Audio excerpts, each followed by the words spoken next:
السلام علیکم ورحمۃ اللہ وبرکاتہ۔ اعوذ باللہ من الشیطان الرجیم، بسم اللہ الرحمن الرحیم۔ ان يدعون من دونه الا اناثا وان يدعون الا شیطانا مریدا لعنه الله وقال لأتخذن من عبادك نصيبا مفروضا وَلَأُضِلَّنَّهُمْ وَلَأُمَنِّيَنَّهُمْ وَلَآمُرَنَّهُمْ فَلَيُبَتِّكُنَّ آذَانَ الْأَنْعَامِ وَلَآمُرَنَّهُمْ فَلَيُغَيِّرُنَّ خَلْقَ اللَّهِ وَمَنْ يَتَّخِذِ الشَّيْطَانَ وَلِيًّا مِّن دُونِ اللَّهِ فَقَدْ خَسِرَ خُسْرَانًا مُّبِينًا يَعِدُهُمْ وَيُمَنِّيهِمْ وَمَا يَعِدُهُمُ الشَّيْطَانُ إِلَّا غُرُورًا أُولَئِكَ مَأْوَاهُمْ جَهَنَّمُ وَلَا يَجِدُونَ عَنْهَا مَحِيصًا والذین آمنوا وعملوا الصالحات سندخلهم جنات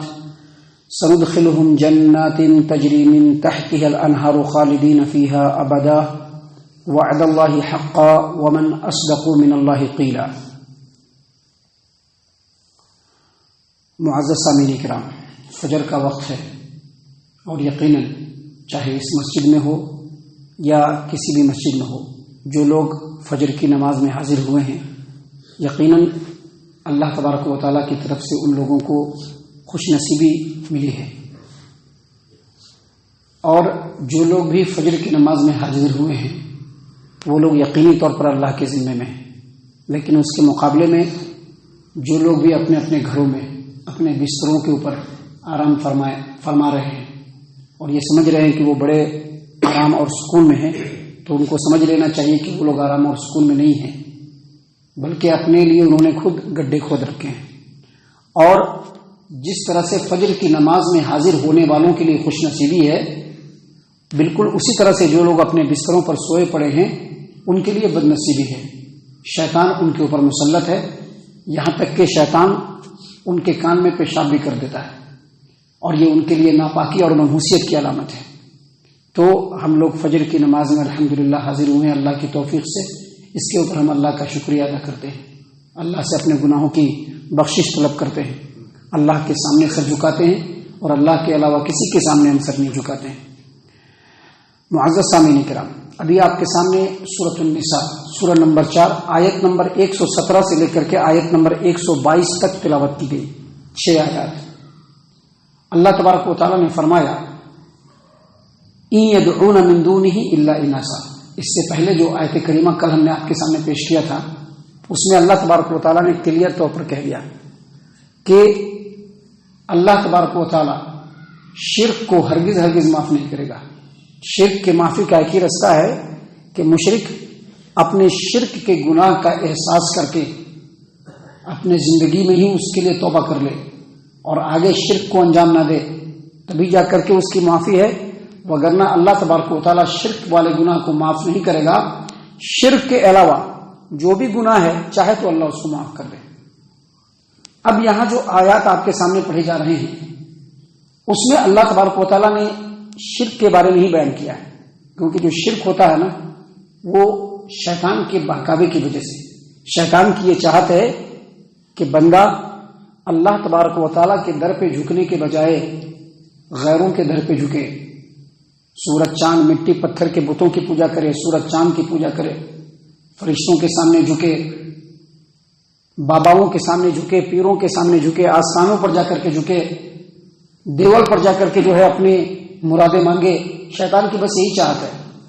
دیکھیے اللہ تبارک و تعالیٰ نے کیا فرمایا، ان يدعون من دونه الا اناثا، وہ لوگ اللہ کو چھوڑ کر عورتوں کو پکارتے ہیں۔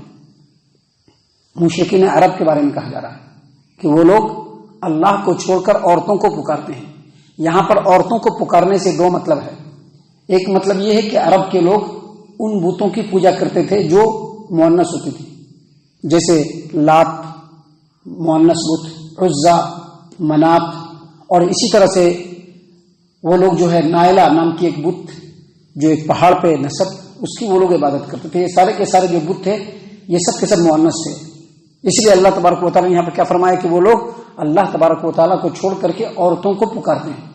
یا نہیں تو مشرکین عرب، اس کا دوسرا مطلب یہ ہے کہ مشرکین عرب فرشتوں کو اللہ تبارک و تعالیٰ کی بیٹیاں سمجھتے تھے، فرشتوں کو اللہ کی بیٹی سمجھتے تھے، ان کا یہ عقیدہ تھا کہ جو فرشتے ہیں یہ اللہ کی بیٹیاں ہیں، اور پھر وہ اللہ کی بیٹیاں سمجھ کر کے ان کی پوجا کرتے تھے، ان کی عبادت کرتے تھے۔ اللہ نے کیا فرمایا؟ ان يدعون من دونه الا اناثا، یہ مشرکین جو ہے وہ اللہ تبارک و تعالیٰ کو چھوڑ کر عورتوں کو پکارتے ہیں۔ اور آگے اللہ نے کیا فرمایا؟ وَإِن يَدْعُونَ إِلَّا شَيْطَانًا مَرِيدًا، وہ لوگ صرف اور صرف شرکش شیطان کی ہی پوجا کرتے ہیں، دوسرے کسی کی نہیں۔ شرکش شیطان کو پکارتے ہیں، کیا مطلب؟ شرکش شیطان کی پوجا کرتے ہیں۔ دیکھیے، فرشتوں کی پوجا ہو، نبیوں کو اپنا خدا مان لیا جائے، ولیوں کو اپنا خدا مان لیا جائے، بتوں کی پوجا کی جائے، چاند اور سورج کی پوجا کی جائے، یہ جو سارے جو غیر اللہ کی جو پوجا ہوتی ہے، پرستش ہوتی ہے، جو عبادت ہوتی ہے، غیر اللہ کے سامنے جو جھکتے ہیں یا غیر اللہ کو جو ہے مدد، مصیبت میں مدد کے لیے جو پکارتے ہیں، یا غوث المدد یا علی المدد، یہ جو اس طرح کے مشرکانہ کام جو لوگ کرتے ہیں وہ شیطانوں کے بہکاوے میں ہی کرتے ہیں۔ کیونکہ شیطان کا کام کیا ہے؟ شیطان کا کام یہ ہے کہ بندوں کو اللہ کے در سے ہٹانا ہے اور غیر اللہ کے پیچھے لگانا ہے۔ ایسا کرے گا تو کیا ہوگا؟ ایسا کرے گا تو کیا ہوگا؟ بتاؤ، سو رہے ہو؟ اگر ایسا کرے گا تو کیا ہوگا؟ کچھ بتا سکتے ہو؟ شیطان کی چاہت یہ ہے کہ انسانوں کو اللہ کے در سے ہٹا کر کے غیر اللہ کے پیچھے لگا دے۔ اس کا مطلب اس سے کیا ہوگا؟ سارے کے سارے انسان کہاں چلے جائیں گے؟ جہنم کے اندر۔ انسان جہنم کے اندر چلے جائیں گے۔ اس کی وہ چاہت ہے، اس کی یہ چاہت ہے کہ انسانوں کو جنت سے ہٹانا ہے، کیونکہ اللہ تبارک و تعالیٰ نے ان کے بابا کو کہاں ڈالا تھا؟ جنت کے اندر ڈالا تھا، وہاں پر بہکایا، دنیا میں اتارا۔ اب اس کی چاہت یہ ہے کہ اب دوبارہ ان کو جنت میں نہیں جانے دیں گے، کیونکہ اللہ نے ان کو جنت میں جانے کا وعدہ کیا ہے کہ ہم تم تمام کو جنت دیں گے، لیکن دنیا میں جانے کے بعد اور انہیں کا عمل کرنے کے بعد، اللہ کی عبادت وحدانیت کے ساتھ کرنے کے بعد ان کو جنت دیں گے۔ اب شیطان کی چاہت کیا ہے کہ کسی بھی طرح سے ان کو جنت میں داخل نہیں ہونے دینا ہے، اور کہاں بھیجنا ہے؟ جہنم کے اندر۔ اس کے لیے سب سے بڑا ہتھ کنڈا کیا ہے؟ توحید سے ہٹانا ہے، شرک پہ لانا ہے۔ تو یہ جو بتوں کی پوجا ہوتی ہے، فرشتوں کی پوجا ہوتی ہے، جنوں کی پوجا ہوتی ہے، یا باباؤں کی پوجا کرتے ہیں، یا بتوں کی پوجا کرتے ہیں، اس کے پیچھے اصل مقصد شیطان کا ہوتا ہے۔ شیطان کی یہ چاہت ہے کہ انسانوں کو اللہ سے ہٹانا ہے، اللہ کے در سے ہٹانا ہے، اور غیر اللہ کی طرف مائل کرنا ہے، تاکہ وہ مشرک بنے اور پھر جہنم کا ایندھن بن جائے۔ اللہ نے کہا کہ یہ لوگ صرف اور صرف شیطان، شرکش شیطان کی پوجا کرتے ہیں۔ اس شرکش شیطان کی آگے اللہ نے کہا لعنہ اللہ، جس کے اوپر اللہ نے لعنت فرمائی، شیطان کے اوپر لعنت فرمائی۔ سجدہ کرنے سے انکار کیا، اللہ نے کہا کہ تیرے اوپر لعنت ہے۔ کہا کہ آدم کو سجدہ کرو، اس نے کہا کہ ہم سجدہ نہیں کریں گے، کیونکہ ہم آگ سے بنے ہوئے ہیں، آدم جو ہے وہ مٹی سے بنا ہے، ہم نہیں سجدہ کریں گے۔ اللہ نے کہا کہ تجھ پر لعنت ہے، تو راندہ درگاہ ہو جا۔ جب اللہ تبارک و تعالیٰ نے اس کو کہا کہ تجھ پر لعنت ہے، تو ہمارے در سے نکل جا، تو ہمیشہ کے لیے مردود ہے، تو اس نے کیا کہا؟ اللہ نے آگے کہا کہ لعنہ اللہ، اللہ نے اس کے اوپر جب لعنت فرمائی، وقال، تو اس نے کہا لأتخذن من عبادک نصیبا مفروضا، یہ جو تیرے بندے ابھی مخلوق کی شکل میں آنے والے ہیں انسان، ان میں ایک حصہ میں ضرور نکال لوں گا جہنمیوں کا۔ اس کا دو مطلب اس کا ہی بتلایا گیا ہے۔ ایک مطلب یہ بتلایا گیا ہے کہ یہ جو مشرکین اپنے پیروں، اپنے قبر میں مدفون باباؤں یا اپنے بتوں کے لیے جو نظر و نیاز چڑھاتے ہیں نا، وہ حصہ شیطان کا ہی ہوتا ہے۔ وہ ابھی فاتحہ دینے کے لیے کیا کرتے ہیں؟ فاتحہ کرتے ہیں نا، فاتحہ دینے کے لیے الگ سے شعر نہیں رکھ لیں گے، یہ کس کے نام سے؟ تو فلاں بابا کے نام سے۔ وہ بابا کے نام کا نہیں ہوتا ہے، وہ کس کے نام کا ہوتا ہے؟ شیطان کے نام کا ہوتا ہے۔ اللہ نے کہا کہ شیطان نے یہ چیلنج کر دیا ہے کہ میں ان میں سے ایک حصہ نکلوا کر کے رہوں گا۔ تو وہ سارے کے سارے جو شیطان کے چیلے ہوتے ہیں انسان، وہ حصہ شیطان کے لیے نکالتے ہیں، وہ اپنے باباؤں کے لیے نہیں نکالتے ہیں، اپنے پیروں کے لیے نہیں نکالتے ہیں، بتوں کے لیے نہیں نکالتے، وہ شیطان کے لیے نکالتے ہیں۔ اور اس کا دوسرا مطلب یہ ہے جہنمیوں کا وہ کوٹا جن کو بہکا کر کے شیطان جہنم کے اندر لے جائے گا۔ اللہ تبارک و تعالیٰ نے کہا کہ اس نے اسی وقت بیڑا اٹھا لیا ہے اور کہہ دیا ہے کہ لأتخذن من عبادک نصیبا مفروضا، اور آگے فرمایا اللہ تبارک و تعالیٰ نے کہ شیطان نے یہ کہہ دیا ہے وَلَأُضِلَّنَّهُمْ، میں انسانوں کو گمراہ کرتا رہوں گا، ہر طریقے سے گمراہ کروں گا، دنیا کے مختلف انداز میں گمراہ کروں گا، دنیا دکھا کر کے گمراہ کروں گا، گاجے باجے کے ذریعے سے گمراہ کروں گا، مختلف اختلافات کے ذریعے سے گمراہ کروں گا، وَلَأُضِلَّنَّهُمْ، میں ان کو گمراہ کرتا رہوں گا، وَلَأُمَنِّيَنَّهُمْ، اور ان کو باطل امیدیں بھی دلاتا رہوں گا۔ باطل امیدیں یا شیطانی وسوسے ہوتے ہیں جو شیطان کی دخل اندازی کی وجہ سے انسان کے دل اور دماغ کے اندر بالکل پختہ ہو جاتے ہیں اور اسی سے انسان بہکتا ہے، اسی سے انسان گمراہ ہوتا ہے۔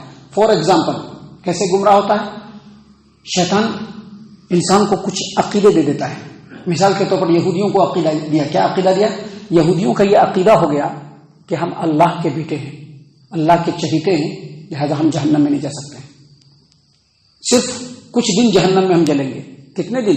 جتنے دن ہم لوگوں نے بچڑے کی پوجا کی تھی، گائے کے بچڑے کی، بس اتنے ہی دن ہم جہنم میں جلیں گے۔ یہ یہودیوں کا عقیدہ ہے، یہ باطل عقیدہ ہے۔ ایسے ہی عقیدوں کے ذریعے سے انسان کو گناہ پر دلیر کرتا ہے شیطان۔ مثال کے طور پر صرف اس میں یہودی نہیں، عیسائی لوگ بھی اس میں ہیں۔ عیسائی لوگوں کا کیا عقیدہ ہے کہ مسیح جو ہیں ہمارے گاڈ، وہ تمام امت کا گناہ اپنے گردن پر لے کر کے سولی پر چڑھ گئے۔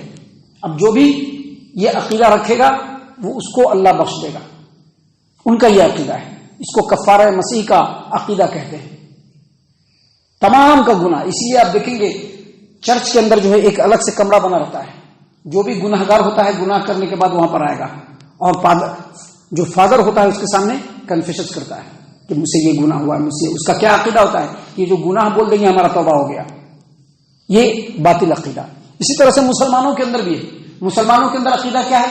مسلمانوں کے اندر عقیدہ ہے کہ ہم سید خاندان سے پیدا ہوا ہے، خیر سے ہماری پوری نسل پاک ہے، ہم کو تو کچھ نہیں ہونے والا ہے۔ یا ان کا یہ عقیدہ ہے کہ ہم فلاں پیر سے بیعت کر چکے ہیں، ہم اس کے مرید ہو گئے ہیں، اب ہمارا کچھ بھی نہیں بگڑنے والا ہے۔ یا ان کا یہ عقیدہ ہے کہ فلاں امام کی طرف ہم منسوب ہو گئے ہیں، ان کی تقلید کے راستے پر ہم چل پڑے ہیں، ہم کو اب کچھ نہیں ہونے والا ہے۔ یہ سارے کے سارے شیطانوں کے ہتھ کنڈے ہیں جو شیطانوں نے وسوسے کے طور پر انسانوں کے دل میں ڈال دیا ہے، جس میں دھوکہ کے علاوہ اور کچھ نہیں۔ اللہ نے کیا فرمایا یہاں پر؟ وَلَا أُضِلَّنَّهُمْ، شیطان نے کہا کہ ہم تم لوگوں کو گمراہ کرتے رہیں، ہم ان لوگوں کو گمراہ کرتے رہیں گے۔ وَلَا آمُرَنَّهُمْ وَلَا أُمَنِّيَنَّهُمْ، اور ان کو باطل امیدیں دلاتے رہیں گے۔ وَلَا آمُرَنَّهُمْ فَلَيُبَتِّكُنَّ آذَانَ الْأَنْعَامِ، اور ان کو سکھاتے رہیں گے کہ جانوروں کو جو ہے جانوروں کو کان چیر دو۔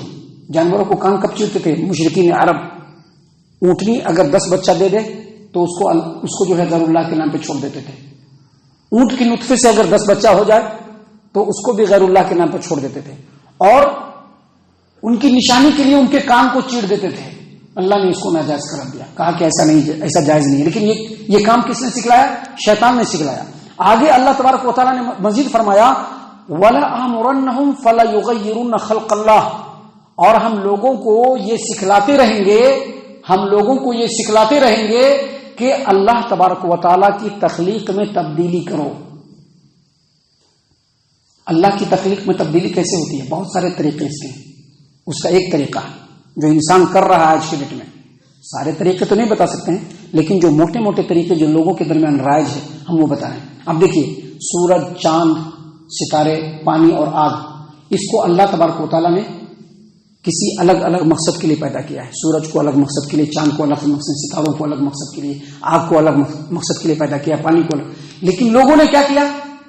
ان کو اپنا بھگوان بنا لیا، اپنا معبود بنا لیا، مقصد بدل دیا۔ اس کی پیدائش کا مقصد کچھ اور تھا، لیکن انسانوں نے ان کو کیا بنا لیا؟ اپنا بھگوان بنا لیا، اپنا معبود بنا لیا، اور اس کے سامنے ہاتھ جوڑنا۔ سورج دیوتا، چندر دیوتا ہے نا، آگ دیوتا، پانی دیوتا، یہ سب جو ہے انسانوں نے ان کی تخلیق کو بدل دیا۔ یہ کس کے کہنے پر؟ شیطانوں کے کہنے پر۔ یا اس کا دوسرا مطلب یہ بھی ہے، تخلیق کو بدلنے کا مطلب یہ ہے کہ انسان اپنے آپ کو میک اپ کرنے کے لیے، اچھا بننے کے لیے ایبرو کرتے ہیں۔ اللہ نے پہلے سے دیا ہوا، لیکن اس کو ایبرو کریں گے، عورتیں خاص طور سے، اور مرد لوگ بھی کرتے ہیں۔ یہاں پہ تھریڈنگ کریں گے، اسی طرح سے داڑھی منہ چھلا کر کے صفا چٹ بنیں گے، ہے تو مرد لیکن عورت دکھیں گے۔ یہ بھی اللہ کی تخلیق کو بدلنا ہے۔ اسی طرح سے مرد اور عورت، مرد کیا ہوتے ہیں؟ نسل بندی کرا دیتے ہیں کہ اب آگے بچہ پیدا نہیں ہو، یا عورتوں کو آپریشن کرا دیتا کہ آگے بچہ پیدا کرنے کی صلاحیت نہ ہو۔ یہ بھی اللہ کی تخلیق کو بدلنا ہے۔ یا اسی طرح سے گودنا، ابھی آج کل کے دن میں جو ٹیٹو چلتا ہے نا، ٹیٹو پورے جسم پہ کھدواتے ہیں، جہاں جہاں نہیں کھدوانا وہاں بھی کھدواتے ہیں، ٹیٹو بنواتے ہیں۔ یہ بھی اللہ کی تخلیق کو بدلنا ہے۔ یا پھر حلال کو حرام کر دینا، یہ بھی اللہ کی تخلیق کو بدلنا، یا حرام کو حلال بنانا، یہ بھی اللہ کی تخلیق کو بدلنا۔ اللہ نے کہا کہ شیطان نے یہ وعدہ کر لیا ہے، اس نے یہ تہیہ کر لیا ہے، یہ بیڑا اٹھا لیا ہے کہ ہم لوگوں کو یہ حکم دیتے رہیں گے کہ اللہ کی تخلیق کو بدل دے ہو۔ اللہ نے فرمایا وَمَن يَتَّخِذِ الشَّيْطَانَ وَلِيًّا مِن دُونِ اللَّهِ فَقَدْ خَسِرَ خُسْرَانًا مُبِينًا، جو لوگ اللہ کو چھوڑ کر کے شیطان کو اپنا ولی بنا لیں گے وہ بالکل کلیئر اور زبردست قسم کے نقصان میں ڈوب جائیں گے، جو بھی اللہ کو چھوڑ کر کے شیطان کو اپنا ولی بنا لے۔ معزز سامعین کرام، یہ جو آیات ہیں اور اس کا جو معنی اور مفہوم ہے یہ ہماری زندگی کے لیے بہت اہم ہے۔ ہم دیکھتے ہیں کہ ہم اپنی زندگی میں زیادہ تر شیطان کا ہی رستہ اختیار کرنے کی کوشش کرتے ہیں، جو ہمارے لیے سراسر نقصان ہے۔ ہمارے لیے ضروری ہے کہ ہم اللہ تبارک و تعالیٰ کے رستے کو اختیار کریں۔ سامعین کرام، اللہ تبارک و تعالیٰ نے آگے فرمایا یعدہم، شیطان لوگوں سے وعدہ کرتا رہے گا، ویمنیہم، اور ان کو امید دلاتا رہے گا۔ ابھی توحید پرست لوگ ہیں، ان کو کیا امید دلاتا ہے؟ توحید پرستوں کو امید دلائے گا کہ تو موحد ہے، تجھ کو نماز پڑھنے کی کیا ضرورت ہے؟ تو نماز نہیں بھی پڑھے گا پھر بھی جنت کے اندر جائے گا، تو نیک کام نہیں کرے گا پھر بھی جنت کے اندر جائے گا۔ ارے تو گناہ کر لے جنت کے اندر، تو غیبت کر لے جنت کے اندر جائے گا کیونکہ تو موحد ہے۔ لیکن نہیں، یہ شیطان کا دھوکہ ہے۔ توحید کے ساتھ ساتھ توحید کی حفاظت بھی ضروری ہے۔ جہاں نیکی کے کام میں آگے بڑھنا ہے وہی گناہ سے بچنا بھی ہے۔ توحید کا مطلب یہ ہے، لیکن شیطان اس کو وعدہ دلائے گا کہ نہیں، دیکھ اللہ نے تو کہا کہ توحید شرک کو معاف کر دے، شرک کو نہیں معاف کرے گا، باقی تو سارے گناہ معاف کر دے گا، کر لے گناہ۔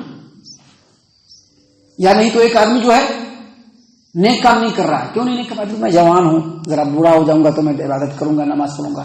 دنیا میں آپ دیکھتے ہوں گے یہ شیطان اس کو امید دلا رہا ہے، وعدہ دلا رہا ہے، امید دلا رہا ہے اس کو کہ کوئی بات نہیں۔ تو اللہ تبارک و تعالیٰ نے فرمایا کہ یعدہم، شیطان ان سے وعدہ کرتا رہے گا، ویمنیہم، اور ان کو امیدیں دلاتا رہے گا، وما یعدہم الشیطان الا غرورا، لیکن یاد رکھو شیطان جو بھی وعدہ دلائے گا وہ سوائے دھوکے کے اور کچھ بھی نہیں ہے، صرف دھوکہ ہے وہ۔ اللہ دیکھیں کتنا کھول کھول کر کے بیان کر رہے ہیں، کھول کھول کر کے اللہ تبارک و تعالیٰ بیان کر رہے ہیں، لیکن انسان سمجھنے کے لیے کیا، بعض لوگ تو اس کو پڑھنے پڑھانے دینے کے لیے بھی تیار نہیں ہے۔ مسجد میں ہماری کتابیں چل جانا، قرآن کا ترجمہ اور درس نہیں ہونا، بعض لوگ اسی لیے نہیں پڑھواتے کیونکہ یہاں پر سب چیز کھول کھول کے اللہ نے بیان کر دیا ہے۔ خود ان کا بھی کچا چٹا کھل رہا ہے نا، اس کے ذریعے سے ان کا بھی کچا چٹا کھل رہا ہے، اسی لیے اس کو نہیں پڑھوائیں گے۔ وہ جو ان کے اپنے فضائل کی کتابیں ہیں وہ پڑھوائیں گے، لیکن یہ نہیں پڑھوائیں گے، یہ نہیں پڑھوائیں گے۔ اس کو پڑھوائیے، عالم دین ہے نا آپ کے ہاں، امام صاحب ہیں عالم دین، ان سے پڑھوائیے یہ، لیکن یہ نہیں پڑھوائیں گے کیونکہ ان کو پڑھوانے کے بعد لوگوں کے سامنے حقیقتیں کھل کر کے آنے لگیں گی، لوگوں کے ذہن کھلنے لگیں گے۔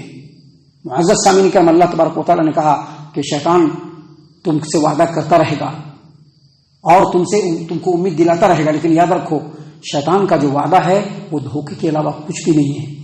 آگے اللہ نے فرمایا اولئک مأواہم جہنم، لیکن جو لوگ شیطان کے چکر میں پڑ گئے ان کا ٹھکانہ جہنم ہے، ولا یجدون عنہا محیصا، اور پھر وہ جہنم سے ان کے لیے چھٹکارے کے کوئی رستے نہیں ہوں گے۔ اتنی بات بیان کرنے کے بعد آگے اللہ تبارک و تعالیٰ نے فرمایا کہ والذین آمنوا، جو لوگ ایمان لائے، وعملوا الصالحات، اور نیک اعمال کو انجام دیے۔ ایمان لانا ہے اور ایمان لانے کے بعد چپ نہیں بیٹھنا ہے، نیک اعمال انجام دینا ہے، برائیوں سے بچنا بھی نیک عمل کرنا ہے۔ جو لوگ ایمان لائیں گے اور ایمان کے تقاضوں کو پورا کرتے رہیں گے، سندخلہم جنات تجری من تحتها الانہار، ہم ان کو ایسی جنتوں میں لائیں گے جن کی نیچے نہریں بہ رہی ہیں، خالدین فیہا ابدا، جس میں وہ ہمیشہ ہمیشہ رہیں گے۔ وعد اللہ حقا، اللہ کا وعدہ سچا ہے۔ ومن اصدق من اللہ قیلا، اور اللہ سے بڑھ کر کے سچی بات اور کس کی ہو سکتی ہے۔ یہاں پر دراصل اللہ کی سنت ہے، اللہ نے قرآن کریم میں جہاں پر جنت کا تذکرہ کیا ہے اس کے فوراً بعد جہنم کا تذکرہ کیا ہے، یا نہیں تو جہاں پر جہنمیوں کا تذکرہ کیا ہے اس کے فوراً بعد جنتیوں کا تذکرہ کیا ہے۔ دیکھیے اس سے پہلے شیطان کا تذکرہ، شیطان کے بہکانے اور وسوسہ دینے کا تذکرہ، اور ان کے پیچھے چلنے والے جہنمی ہوں گے، اس کا تذکرہ ہوا، اور اس کے بعد اللہ نے بتلایا کہ جو ایمان والے ہیں اور ایمان کے تقاضوں کو پورا کرنے والے ہیں ان کے لیے جنت ہے۔ اللہ نے اس آیت کریمہ کے ذریعے سے یہ بھی بتلایا کہ دیکھو شیطان کا وعدہ تو جھوٹا ہے، جو تم سے وعدہ کر رہا ہے وہ جھوٹا ہے، لیکن اس کے مقابلے میں جو اللہ تم سے وعدہ کر رہا ہے وہ سچا ہے۔ اللہ تم سے وعدہ کر رہا ہے کہ ایمان لے آؤ، نیک اعمال انجام دینے لگو، شیطان کی پیروی چھوڑ دو، گناہوں سے بچو، اپنے ایمان کے تقاضے کو پورا کرو، تو اللہ تبارک و تعالیٰ نے کہا ہے کہ ایسے لوگوں کو ہم ایسی جنتوں میں داخل کریں گے جس کے نیچے نہریں بہ رہی ہوں گی اور اس میں وہ ہمیشہ ہمیشہ رہیں گے، وہاں سے ان کی کوئی شفٹنگ نہیں ہوگی۔ وعد اللہ حقا، اور اللہ کا وعدہ کیا ہے؟ سچا ہے۔ شیطان کا وعدہ جھوٹا ہے، اللہ کا وعدہ سچا ہے، اور اللہ سے بڑھ کر کے سچی بات کسی کی نہیں ہو سکتی۔ لیکن افسوس انسان کے اوپر، انسان جھوٹی باتوں کے پیچھے زیادہ چلتا ہے۔ ابھی جھوٹی باتیں ہیں اس کے پیچھے زیادہ چلتے ہیں، کیونکہ جھوٹی باتوں پر چلنے والوں کی تعداد زیادہ ہوتی ہے نا، پورے گاؤں محلے ٹولے اپنے پرائے سارے جھوٹے باتوں کے پیچھے چل رہے ہوتے، تو ہم کیسے سچے بات کے پیچھے؟ انہی لوگوں کے ساتھ رہنا ہے نا۔ بھائی دنیا کی کیا سوچتے ہو؟ آخرت کی تو سوچ لو، جنت میں کہاں رہنا ہے، جہنم میں کہاں رہنا ہے، یہ بھی سوچ لو ذرا سا۔ دنیا میں تو مشکل سے جو ہے زندگی اگر 30 35 40 45 50 گزر چکا ہے تو 10 سال اور جی لو گے، لیکن آخرت میں تو ہمیشہ ہمیشہ ہوگے۔ تو لوگ کیا دنیا کا دیکھنا شروع کر دیتا ہے، سماج کا دیکھنا شروع کر دیتا ہے۔ افسوس کی بات ہے کہ انسان جھوٹ کے پیچھے زیادہ چلتا ہے اور حق کے پیچھے چلنے والوں کی تعداد ہمیشہ سے کم رہی ہے۔ بہت کم لوگ حق کے پیچھے چلتے ہیں۔ اللہ نے خود فرمایا ہے وَقَلِيلٌ مِّنْ عِبَادِيَ الشَّكُورُ، میرے شکر گزار بندے بہت کم ہوتے ہیں۔ تو ان آیات کے ذریعے سے اصل یہ بتلایا جا رہا ہے کہ جو کم بندے ہیں اسی میں شامل ہو جاؤ، لیکن حق والے راستے پر شامل ہو، جھوٹے رستوں پر شامل نہیں ہو۔ اللہ تعالیٰ سے دعا ہے کہ اللہ تعالیٰ ہم تمام کو ان تمام باتوں کے اوپر خوب خوب غور و فکر اور تدبر کرنے کے ساتھ ساتھ ان باتوں کے اوپر عمل کرنے کی بھی توفیق عنایت فرمائے، آمین۔ اللہ تعالیٰ ہم تمام کو صحیح معنوں میں پکا سچا مومن مسلمان بنائے، اللہ اور اس کے رسول صلی اللہ علیہ وسلم کی اطاعت و فرما برداری کرنے والا بنائے، صحابہ کرام رضی اللہ عنہم کے طریقے پر چلنے والا بنائے، جنت الفردوس میں جگہ عطا فرمائے۔ اے اللہ ہم تمام کو جہنم سے پناہ دے، اے رب العالمین ہم تمام کو جہنم سے پناہ دے، اے مالک الملک ہم تمام کو جہنم سے پناہ دے، آمین یا رب العالمین۔ وما علینا الا البلاغ المبین۔